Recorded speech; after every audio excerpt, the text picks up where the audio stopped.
میں لجپالا دے لڑ لگیاں میرے تو غم پرے رہندے میری آساں امیداں دے صدا بوٹے ہرے رہندے میں لجپالا دے لڑ لگیاں میرے تو غم پرے رہندے میری بخاری شریف سے کتاب الادب کے تحت ہماری گفتگو کا سلسلہ جاری و ساری ہے۔ کتاب الادب میں امام بخاری علیہ رحمہ نے بہت سارے عنوانات قائم کیے ہیں۔ ایک عنوان ہے یہاں پر لا یسب الرجل والدیہ، کوئی شخص اپنے والدین کو گالی نہ دے۔ گالی دینا اپنے والدین کو یہ گناہ کبیرہ ہے۔ اس عنوان کے تحت امام بخاری علیہ رحمہ نے ایک حدیث ذکر کی ہے، اس میں یہ صراحتاً لفظ موجود ہے کہ یہ بڑے گناہوں میں سے ایک بڑا گناہ ہے، یعنی کبیرہ گناہوں میں سے ایک کبیرہ گناہ ہے۔ ایک تو یہ ہے کہ والدین کو بغیر کسی واسطے کی گالی دینا، یعنی سیدھی سیدھی گالی، ایک تو یہ ہے۔ ایک یہ خود گالی نہیں دے رہا لیکن گالی دلوانے کا سبب بن رہا ہے۔ مثلا کسی کو گالی دی تو آگے سے اس نے اس کے والدین کو گالی دے دی۔ نبی پاک علیہ السلام نے اسی چیز کی رہنمائی کی ہے، نہ تو خود گالی دو نہ ہی گالی دلوانے کے سبب بنو۔ اس کے اوپر حدیث پاک امام بخاری علیہ رحمہ لکھتے ہیں حدثنا احمد بن یونس حدثنا ابراہیم بن سعد عن ابیہ عن حمید بن عبد الرحمن عن عبد اللہ بن عامر رضی اللہ تعالی عنہما قال قال رسول اللہ صلی اللہ علیہ وآلہ وسلم ان من اکبر الکبائر ان یلعن الرجل والدیہ۔ یہ حضرت عبداللہ بن عامر رضی اللہ عنہما ہیں، یہ فرماتے ہیں نبی پاک علیہ السلام نے فرمایا سب سے بڑا کبیرہ گناہ یہ ہے کہ کوئی شخص اپنے والدین کو لعنت کرے، گالی دے۔ قیل یا رسول اللہ صلی اللہ علیہ وسلم، وہاں پر جو لوگ موجود تھے ان میں سے ایک نے عرض کیا اللہ کے رسول صلی اللہ علیہ وسلم وَقَيْفَ يَلْعَنُ الرَّجُلُ وَالِدَيْهِ، بھلا کوئی بندہ اپنے والدین کو بھی گالی دے سکتا ہے، لعن طعن کر سکتا ہے؟ کس کے اندر اتنی جرأت ہو سکتی ہے کہ کوئی اپنے والدین کو گالی دے؟ قَالَ يَسُبُّ الرَّجُلُ أَبَا الرَّجُلِ فَيَسُبُّ أَبَاهُ، نبی پاک علیہ السلام نے فرمایا کوئی بندہ کسی کے والد کو گالی دے، وہ اگلا بندہ اس کے والد کو گالی دے، یہ بھی گالی دینا ہی ہے۔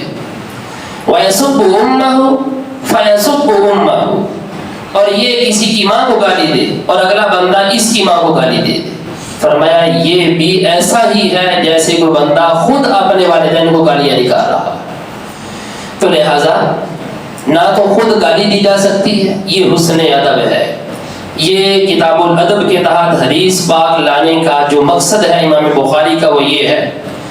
کہ انسان کا ادب یہ ہے کہ وہ نہ خود گالی دے نہ ہی گالی دلوانے کا سبب بنے، یہ ادب ہے، یہی والدین کا ادب ہے۔ اور پھر نبی پاک صلی اللہ علیہ وسلم نے یہاں پر فرمایا ہے ان من اکبر الکبائر، کہ یہ کبیرہ گناہوں میں سے ایک کبیرہ گناہ ہے۔ اکبر الکبائر، سارے بڑے گناہوں میں سے یہ بہت بڑا گناہ ہے۔ کبیرہ گناہ کسے کہتے ہیں اور یہ اس کی تعداد کتنی ہے؟ ذرا یہ گفتگو سننے والی ہے کہ کبیرہ گناہ کہتے کسے ہیں اور ان کی تعداد کتنی۔ یاد رہے کہ ایک علامہ ابن نجم مصری گزرے ہیں، انہوں نے ایک کتاب لکھی الزواجر، اس کتاب کے اندر انہوں نے کبیرہ گناہ کی تعریف لکھی ہے۔ وہ کہتے ہیں جس پر کوئی حد، لعنت یا وعید حدیث میں یا قرآن میں وارد ہو وہ کبیرہ گناہ ہے، اس کے علاوہ سارے کے سارے صغیرہ گناہ ہیں۔ جیسے مثال کے طور پر قرآن پاک کے اندر لفظ آئے ہیں الزانیۃ والزانی فاجلدوا کل واحد منہما 100 جلدہ، زنا کرنے والی عورت اور زنا کرنے والا مرد، ان میں سے ہر ایک کو 100 کوڑے لگاؤ۔ اب اس کے اوپر حد وارد ہو گئی، زنا کے اوپر پتہ چلا زنا کرنا یہ گناہ کبیرہ ہے یہ۔ اچھا، اس طریقے سے اگر آپ غیبت کا بیان پڑھیں وہ بھی قرآن کے اندر موجود ہے، یہ وعید ہے یہ، اور اس طرح کی وعید ہے کہ یہ غیبت کرنا ایسا ہی ہے جیسے کوئی بندہ اپنے مردہ بھائی کا گوشت کھاتا ہے، اور جھوٹ بولنا تو اس کے اوپر تو اللہ تعالیٰ کی لعنت ہے۔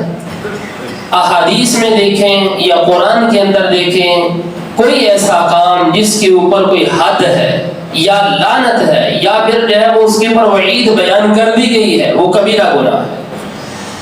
اب حضرت علامہ بدر الدین عینی رحمۃ اللہ تعالی علیہ جنہوں نے بخاری شریف کی شرح لکھی ہے، انہوں نے اس حدیث کے تحت من اکبر الکبائر ان یلعن الرجل والدیہ، اس جملے کے تحت انہوں نے لمبی چوڑی ڈیٹیل لکھی ہے کہ کبیرہ گناہ کتنے ہیں۔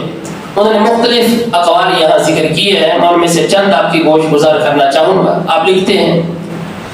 کہ حضرت ابو بکرہ کی حدیث میں مذکور ہے کہ کبائر میں سے بڑے گناہ 3 ہیں۔ پہلا یہ ہے کہ اللہ کے ساتھ کسی کو شریک ٹھہرانا، یہ کبیرہ گناہ ہے، سب سے بڑا گناہ،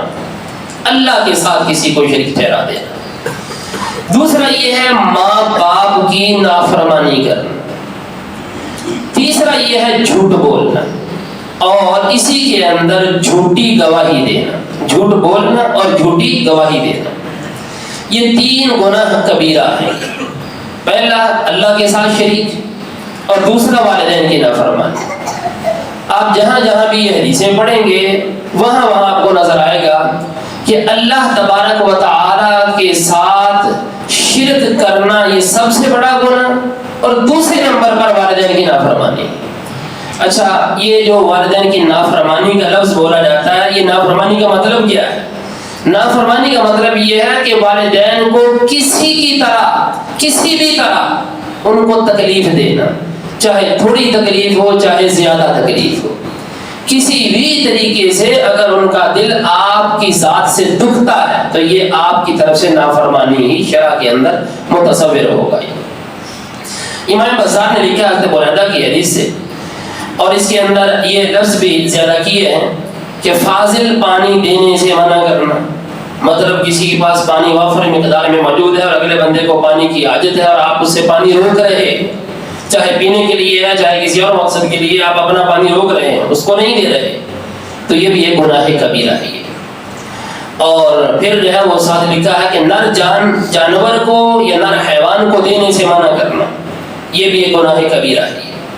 نر جانور مطلب کوئی بندہ کہتا ہے کہ آپ اپنا جانور ہمیں دیجیے، ہمیں جفتی کروانی ہے، یعنی کہ نر کو مادہ کے اوپر چھوڑنا ہے، اگلا بندہ نہیں دیتا، تو اگر کسی مصلحت کے تحت نہیں دے رہا یہ تو الگ بات ہے یہ، لیکن اگر کوئی مانگے تو اس طرح دے دینا چاہیے۔ اور حدیث پاک کے اندر تو باقاعدہ، اچھا ہمارے یہاں یہ بھی ایک رواج ہوتا ہے کہ نر کو جس وقت مادہ کے اوپر چھوڑا جاتا ہے تو پھر اس مالک کو کچھ نہ کچھ دیا جاتا ہے، تو یہ جو جفتی کروانے کے پیسے لیے جاتے ہیں یہ بھی درست نہیں ہے شرع کے اندر۔ یہ ہاں وہ ہدیۃً ویسے دے دے کوئی تھوڑا بہت تو یہ الگ بات ہے، لیکن کوئی بندہ اس کے اوپر اجرت نہیں لے سکتا، یہ بھی گناہ کبیرہ ہے۔ اس طریقے سے امام ترمذی رحمۃ اللہ تعالی علیہ نے ابو امامہ از عبداللہ بن انیس سے روایت کی ہے کہ کبیرہ گناہوں میں ایک گناہ یہ بھی ہے کہ جھوٹی قسم کھانا، جھوٹی قسم یہ بھی کبیرہ گناہ ہے۔ اور عمر بن حزم کی ایک طویل حدیث ہے، اس کے اندر لفظ زیادہ ہے، اللہ تعالیٰ کے نزدیک قیامت کے دن کبیرہ گناہوں میں بڑا گناہ یہ ہوگا کہ اللہ تعالیٰ کے ساتھ شریک کرنا، کسی مسلمان کو ناحق قتل کرنا، اور اللہ کی راہ میں جہاد کرنے سے بھاگنا، اور پھر ماں باپ کی نافرمانی کرنا، پاک دامن عورت کے اوپر زنا کی تہمت دھر دینا، جادو سیکھنا، سود کھانا، یتیم کا مال کھانا، اور اس طریقے سے حضرت عبداللہ بن عباس کی بھی ایک روایت ہے، اس کے اندر یہ لفظ زیادہ ہے خمر، ان کے شراب پینا، بیچنا اور اس کا کاروبار کرنا، یہ سب گناہ کبیرہ ہے۔ اور عبداللہ بن عمر رضی اللہ عنہ سے ایک موقوفاً روایت ہے، وہ لکھتے ہیں کہ کبائر میں سب سے بڑا کبیرہ گناہ یہ خمر کا پینا ہے، یعنی شراب پینا۔ اور اس طریقے سے واصلہ بن اسقع سے ایک روایت ہے، رسول اللہ صلی اللہ علیہ وآلہ وسلم کو انہوں نے فرماتے ہوئے سنا ہے کہ اکبر کبائر میں سے یہ ہے کہ کوئی مرد میری طرف منسوب کر کے وہ بات کہہ دے جو میں نے نہیں کہی، ان نبی پاک علیہ الصلوۃ والسلام کی طرف جھوٹ منسوب کر دے۔ اس لوگ نبی پاک علیہ الصلوۃ والسلام کی حدیث آئی ہے، یاد رکھنا جب تک آپ کو کنفرم نہ ہو اس وقت تک آپ حدیث نہیں کہہ سکتے۔ حدیث وہی ہے جو نبی پاک علیہ الصلوۃ والسلام کے مبارک زبان سے نکل آئے، یا جو محدثین نے منشن کر دی ہیں وہ حدیث ہے۔ اچھا، پھر اس کے علاوہ اور بھی اعداد و شمار ہیں، جس طرح حضرت ابو ہریرہ رضی اللہ عنہ ہے، انہوں نے فرمایا کہ 7 ہلاک کرنے والے کاموں سے اجتناب کرو۔ صحابہ نے عرض کیا رسول اللہ صلی اللہ علیہ وسلم وہ کیا ہے؟ آپ نے فرمایا اللہ کے ساتھ شریک کرنا، جادو کرنا، کسی بندے کو ناحق قتل کرنا، سود کھانا، یتیم کا مال کھانا، میدان جہاد سے پھر کر بھاگ جانا، اور اس طریقے سے مسلمان پاک دامن عورت کے اوپر زنا کی تہمت لگاتے ہیں۔ اور حضرت امام طاؤس ہیں، یہ عبداللہ بن عباس کے شاگرد ہیں، یہ کہتے ہیں کہ میں نے عبداللہ بن عباس سے پوچھا کہ کیا کبیرہ گناہ 7 ہیں؟ انہوں نے کہا نہیں، میرے نزدیک تو 70 کبیرہ گناہ۔ اچھا، اس طریقے سے سعید بن جبیر ہیں، وہ بیان کرتے ہیں کہ ایک مرد نے حضرت عبداللہ بن عباس سے پوچھا کہ کبیرہ گناہ کتنے ہیں؟ انہوں نے کہا کبیرہ گناہ 70 بھی نہیں ہے، کبیرہ گناہ 700 ہے۔ آج تک کسی بندے نے یہ کبیرہ گناہ کی کوئی کنفرم تعداد نہیں لکھی۔ جس نے جس طرح حدیث کے اندر کوئی وعید پڑی ہے کسی جگہ پہ انہوں نے اس طریقے سے منشن کر دی ہے۔ لہذا 7 سے لے کر 700 تک کبیرہ گناہ ملتے ہیں۔ علامہ ذہبی کی کتاب ملتی ہے عربی زبان میں الکبائر، 76 کبیرہ گناہ کے نام سے اس کا ترجمہ ہوا ہے، اس کے اندر بھی انہوں نے یہ 76 کبیرہ گناہ لکھے۔ بہرحال ان کبیرہ گناہوں میں سے اللہ کے ساتھ شرک کرنا اور پھر دوسرے نمبر پر والدین کی نافرمانی کرنا، یہ بہت بڑا گناہ ہے، اور مسلمان کے واسطے یہ حکم شرع ہے کہ یہ ان چیزوں کو دیکھے کہ میرے اندر ادب کتنا ہے۔ اگر وہ بندہ کہتا ہے میں بہت بڑا جو ہے وہ مؤدب ہوں، بڑا باادب ہوں، تو اندازہ اس کا اس چیز سے لگایا جا سکتا ہے کہ وہ اپنے والدین کی بات کے اوپر کتنا عمل کرتا ہے۔ اس طریقے سے علامہ عینی رحمۃ اللہ تعالی نے اپنے استاد شیخ زین الدین رحمۃ اللہ تعالی علیہ سے بھی کچھ باتیں سنی، تو انہوں نے کہا کہ مرد کا اپنے آپ کو اپنے باپ کے علاوہ کی طرح منسوب کر دینا یہ بھی کبیرہ گناہ ہے۔ مطلب کہ اپنی برادری بدل لینا، مثلا لوگ نیچ ذات سے تعلق رکھتے ہیں تو اپنے آپ کو کہتے ہیں میں تو فلاں ہوں جی، ہم تو رانا صاحب ہوتے ہیں جی، ہم تو جو ہے وہ فلاں ہوتے ہیں، ہم تو فلاں ہوتے ہیں، تو بندہ سید نہیں ہے، اپنے آپ کو سید کہنا شروع کرتے ہیں، یعنی برادری بدلنا یہ بھی کبیرہ گناہ ہے۔ اچھا، اس طریقے سے انہوں نے لکھا ہے بہتان باندھنا، کسی سے جو ہے وہ کینہ رکھنا، چوری کرنا، کسی بے قصور کی سلطنت والے کی طرف شکایت کرنا، یعنی جھوٹا مقدمہ کسی کے اوپر کروا دینا، چغلی کرنا، اور اس طریقے سے لواطت کرنا، پھر جو ہے وہ قرآن پاک کی کوئی صورت یاد کر کے اس کو چھوڑ دینا کہ بھول جائے، اس کی تگدوئی نہ کرنا، کوشش ہی نہ کرنا اس کو یاد کرنے کی۔ ایک یہ ہے کہ یاد کی تھی پھر بندہ اس کے اوپر کوشش کرتا رہا کہ پڑھتا رہا لیکن یاد نہیں ہو رہی، یہ مسئلہ الگ ہے یہ، لیکن یہ ہے کہ اس کو بالکل ہی چھوڑ دینا تو یہ بھی گناہ کبیرہ ہے۔ رمضان کے روزے بغیر عذر کے نہ رکھنا، ناپ تول کے اندر کمی کرنا، خیانت کرنا، نماز کو اس کے وقت سے پہلے پڑھنا یا بغیر عذر کے وقت کے بعد پڑھنا، پھر ایسے ہی صحابہ کرام علیہم رضوان کو سب کو شتم کرنا، گالیاں دینا، ان کو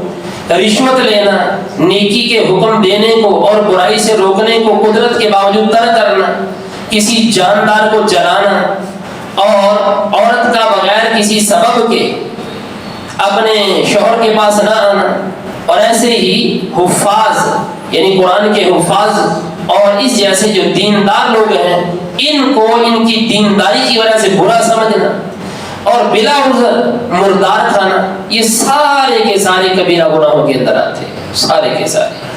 بہرحال اگر ہم جو اس فہرست کو دیکھیں، یہ لمبی چوڑی فہرست ہے، ان تمام گناہوں میں سے اللہ کے ساتھ شریک ٹھہرانا کسی کو بڑا گناہ، دوسرے نمبر پر والدین کی نافرمانی، دوسرے نمبر پر۔ اور امام بخاری رحمۃ اللہ تعالی نے پھر اس کے بعد باقاعدہ ایک عنوان قائم کیا، باب حقوق الوالدین من الکبائر، والدین کی نافرمانی کرنا کبیرہ گناہوں میں سے ایک گناہ ہے۔ حقوق، حقوق یہ عقہ اس سے بنا ہے، عقہ یعق حقوق، مطلب جس طرح عقیقہ نہیں ہوتا، عقیقہ اگر ہم دیکھیں دونوں کا مادہ ایک ہی ہے، تو عقیقہ کا مطلب ہوتا ہے کہ جانور کے گلے کے اوپر چھری پھیر دینا، تو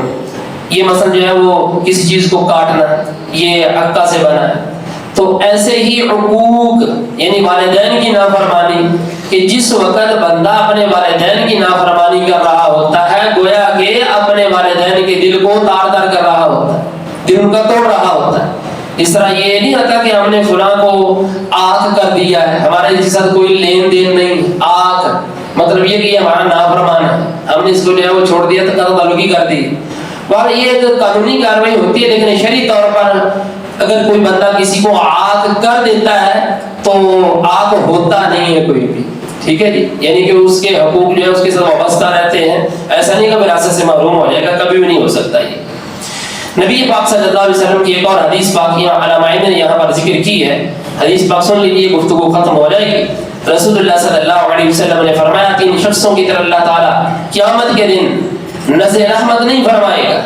العاق لوالدی، جو اپنے ماں باپ کا نافرمان ہو، مدمن الخمر، شراب پینے والا، اور المنان، کسی کو کوئی چیز دے کے اس کے اوپر احسان جتانے والا۔